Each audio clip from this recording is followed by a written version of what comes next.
Okay, so if you watched my first video, which was pretty randomly thrown together, no, I don't expect much from these, but just if I could get some feedback, I'd be really happy.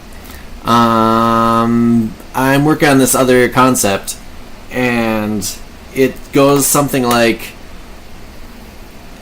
I got it kind of from watching Carl Jung videos and reading his definition of the functions, and I started to notice this kind of link between him describing the extremes of his functions and a link between that and personality disorders. So you have the TI guy who's only TI only, and he's jumping over his FE, and he'll never, listen to the preferences of the crowd, of the surrounding, the objective preferences, and just how that can cause disorders in someone's thinking if they're only, if they're a TI, an INTP, which is, which is extreme TI, and they're jumping over FE, and how there are some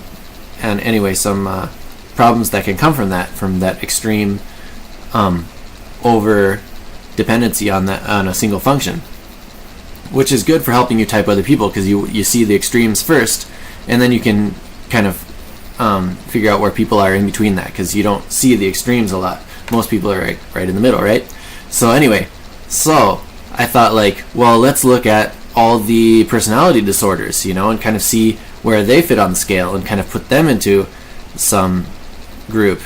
And so I went through all these personality disorders, and there are 10 of them, as I found, and then I'm trying to kind of link them with pictures of people that are kind of objectively known to be this kind of disorder, to have this kind of disorder, which it's hard. You can. There's some of them are kind of odd. I don't know if I agree with it. I've kind of put my own kind of marks on them.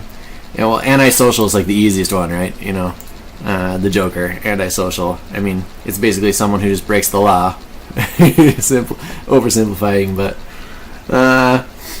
psychopaths, sociopaths, and I've learned a lot of stuff from this. But I thought it was a cool concept. I have done a lot of research on this, and I will put a link to this in the video if you want to kind of look through it and give me some criticism of it. I welcome that.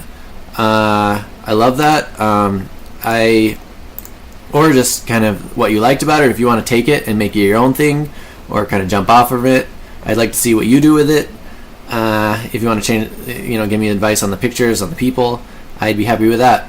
But that's my idea for the mental states linked with the personality disorders. I kind of want to jump off from there, and then I want to go into more deeper, put it on a spectrum scale. So you've got the IJs, and all their, the possible disorders that can come from extreme IJism, and then have that, that versus the opposite spectrum, which is the EPs, which are the opposite of the IJs on the spectrum, and how it can possibly, help with identifying types in people, seeing the extremes. But anyway, tell me what you think, and I look forward to hearing your input.